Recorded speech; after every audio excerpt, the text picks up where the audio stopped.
Hello, Wing. I want to take a moment to thank all of you for a job well done over the past few weeks. We've had a very eventful month. The MV Tomorrow Rescue showed what we could do for America, our allies, and the Joint Force. You accomplished a tremendous act of selflessness by assisting the critically injured at a moment's notice. Your professionalism and resiliency is a testament to who you are. Let's face it, it's what we do. Global reach and global power for America.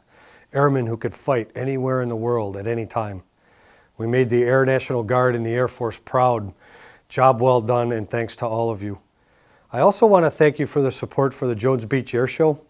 Support to community events are essential, and we as Guardsmen are the fabric of this community, and we need to support it, just like we do for coastal storms, snowstorms, and now flooding along the Lake Ontario shoreline.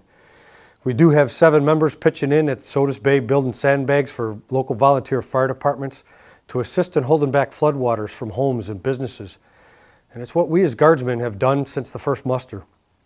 Please keep that in mind as we approach coastal storm season in 2017. We're always looking for volunteers to be a part of the initial response force. Contact your shirt or chief to sign up. And it is an expectation as Guardsmen. Thank you once again. You are essential to our success.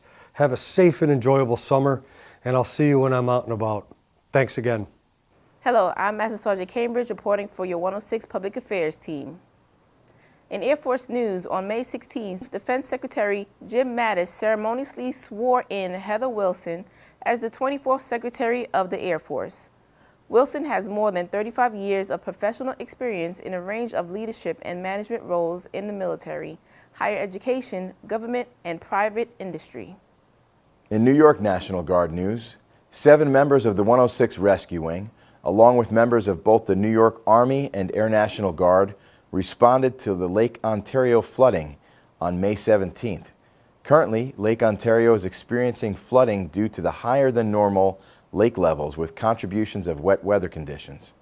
New York military forces were requested by the New York State Office of Emergency Management to support the local flooding response. In rescue news, Slovenian President Borut Pahor presented the Medal for Merit in the military field to the 102nd and 103rd Rescue Squadrons of the 106 Rescue Wing for their brave and perilous night parachute and water landing rescue of 2 crew members injured in an explosion aboard the motor vessel Tamar on April 24th. Many were in attendance to witness the ceremony, including family and friends of the members that actually took to the air to perform the rescue mission, as well as other leadership. Even my mom called me and said, listen, I saw on television what has been going on. Do you think there is any hope? And I said, listen, if anybody, our American friends will do the job. You know, when I said to those gentlemen that I am really happy and honored, has come from the bottom of my heart. We take our expertise, out of a combat zone, and we apply it to saving lives. People are just doing their job, trying to get goods and services across the ocean. So I think it's very important, and it just showcases the resilience and the awesome capability that our airmen have and that they train to every day. So I think it's incredible that the President of Slovenia and the country recognized our great New York Air Guardsmen for what they do. As a physician, the most meaningful thing for me is when we help a patient and the patient says thank you. That is all the payment or recognition that we need. Today, the president of a nation, of a citizen who the PJs went and saved with the support of the air crew, thanked us on behalf of a nation. It was meaningful, it was genuine, and it was very much appreciated by the team in the regard to how dangerous this mission was. We always talk about the parachuting part. Don't forget that boarding the ship, I might argue with the guys, I think is the most dangerous part of the mission. We've actually lost someone in training years ago in pararescue to a shipboarding maneuver. So that's number one. Number two, I want to emphasize that the level of medicine practiced by the PJs on this mission was the most sophisticated medicine that's been done on a Guard rescue mission, either in the Atlantic or Pacific. So beyond just being proud of them, they deserve to be recognized for the professionalism. When I say professionalism, I don't just mean the ability to carry out the job that they did. It was the years of training and attention to training to detail that went into the medical care they were able to provide, and the level of sophistication that you see in an American burn center on a daily basis that these guys were able to pull off. At the end of the day, it basically comes down to, saving life. That's what we do this for, and the recognition part of it does. I'd be lying if I told you it didn't mean anything, but it does. That we do get recognized on something like this, especially at such a high level. So, sure, it definitely. It's like the icing on an already well-baked cake when you're able to save a life. Is basically the way I describe it. It was a pretty amazing experience. We heard that the President of Slovenia wanted to recognize our folks for the mission we did to help their countrymen. It was our honor and privilege to do it, and then they returned the favor by bringing us here.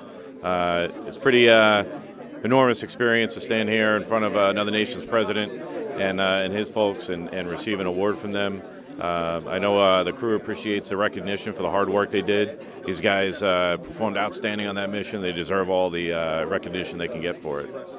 So I visit a lot of the other areas and squadrons throughout the wing, and from LRS to POL, everybody feels a connection to the actual mission because of their participation in whatever areas they are in, whether it's fueling a plane, getting parts out to fix the C-130, or getting plane tickets to get the PJs back from the Azores back to the unit. So it is a great morale booster, and everybody feels a little bit of pride in our motto, that others may live. In essence, overall, the planning and the execution on this mission was so smooth, it was unbelievable. We kept asking questions and to see if we covered everything. We had plan A, B, and C, and things did change when we found out different information. But overall, it was an outstanding rescue mission that eventually ended up in saving 2 lives. And it was awesome. The agility that we portrayed and demonstrated was amazing. And, a lot of that comes down to the PJs. Once we get them to the site, they do just amazing things. Colonel Bank and Chief Houston were called to the stage by Lieutenant General L. Scott Rice, Director of the Air National Guard, at a recent leadership conference to recognize the 106 Rescue Wing for their Tamar rescue in front of the entire NGB community in attendance. Members of the U.S. Army's Golden Knight Parachute Demonstration Team bestowed their prestigious Golden Baton Award to our wing commander, Colonel Michael Bank, for the 106 Rescue Wing's support during the Bethpage Air Show on May 27th. The 101st, 102nd, and 103rd Rescue Squadrons supported the event by putting on rescue demonstrations for the Long Island community. Approximately 40 players, along with 10 IG and Wing Inspection Team, WIT members, took part in a major accident response exercise, simulating a landing gear collapse, resulting in a fire. The scenario tested fire department response with personnel in need of extraction. The responders got a crew of 5 to safety, including 3 ambulatory and 2 unconscious, to the medical group who were on scene to test triage procedures. The simulated event triggered a need for crashed, damaged, disabled aircraft recovery, utilizing 106th maintenance personnel as well. Everyone involved benefited from the training, and the participants performed well in the situation. Wing members should expect more major accident response exercises like this in the future. In other 106 news, a safety inspection performed by a team of National Guard Bureau contracted inspectors gave our wing the highest rating possible under their new system. We are at the present the only wing to receive the highest rating. Weapons Safety Manager, Tech Sergeant Justin Solora, was identified as having the best spot inspection program seen to date. This rating could not have been achieved without everyone's help. All in all, the team was very impressed by the wing and the safety culture they observed here. State Electrician Steve Marinis received recognition from the TAG, issuing him a Certificate of Achievement for saving the base approximately $45,000 by upgrading 163 light fixtures from fluorescent to LEDs, saving the base 270,000 kilowatts per hour. Chaplain services are at different times this month. On Sunday, the Catholic service will be held at 0900 and the non-denominational service will be held at 1245. Check your tactical calendar for locations. It's that time of year again. Registration is now open for the fall semester. Applications and checklists can also be found on the M Drive in the retention folder or via the FSS SharePoint. For questions or assistance in either one of these programs, please see me, Master Sergeant Lori Perno, in Building 345 in the recruiting office or call 723-7454. Here are some airmen and family readiness events that you should be aware of. This is the last month for the 2 scholarship opportunities that are available for service members and their families. For eligibility requirements and applications, go to the Family Readiness page under Resources on the 106 Rescue Wing's public website at www.106rqw.ang.af.mil. 2017 Galaxy Camp is filled, and unfortunately, Family Readiness is no longer accepting applications. However, they are still looking for members who would like to volunteer for this week. If you are interested, get your supervisor's approval and contact Ms. D'Agostino as soon as possible. Don't forget the annual Family Readiness Member Appreciation Breakfast will be held on Sunday after the formation.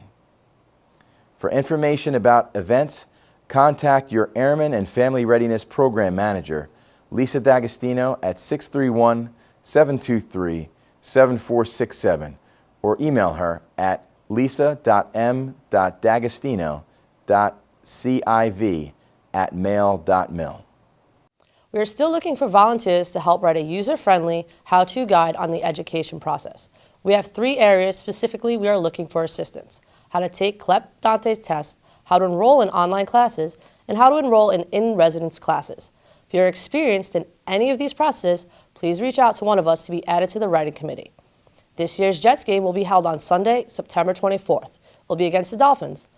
Deposits are due no later than June 15th, with final payment being due no later than August drill. Please contact Sergeant Wallace, Sergeant Bavaro, or Sergeant Luna for information. Enjoy your drill. Hi, my name is Tim Yo, your new personal financial counselor here at the 106 Rescue Wing. I'm here to be a resource on personal financial matters concerning a wide variety of topics, including budgeting, debt management, and estate planning. I most recently worked as a tax advisor with TurboTax and previously worked at the Florida Retirement System and in the Pentagon. I can help you and your family manage finances, resolve financial problems, and plan for long-term goals in areas such as education, home buying, and retirement. All services are free, private, and confidential. Whether you have a quick question or want more comprehensive guidance, please feel free to see me or contact me by phone or email. Thank you and have a great day. Lee Park's Total Control Advanced Riding Clinic will take place June 10th and 11th. Sports bike riders will be given preference, but seating is open to all. Contact Senior Master Sergeant Crook at 631-723-7598 for more information.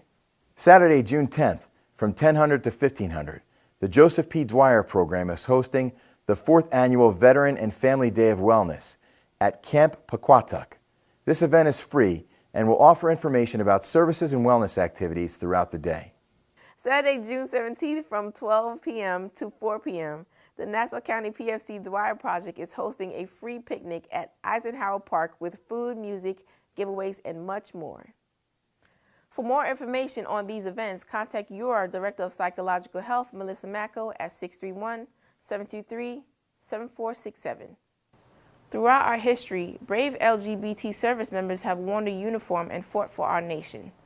This month, the Department of Defense recognizes lesbian, gay, bisexual, and transgender service members for their dedicated service to our nation. Reporting for Team Rescue TV, this has been your Public Affairs team.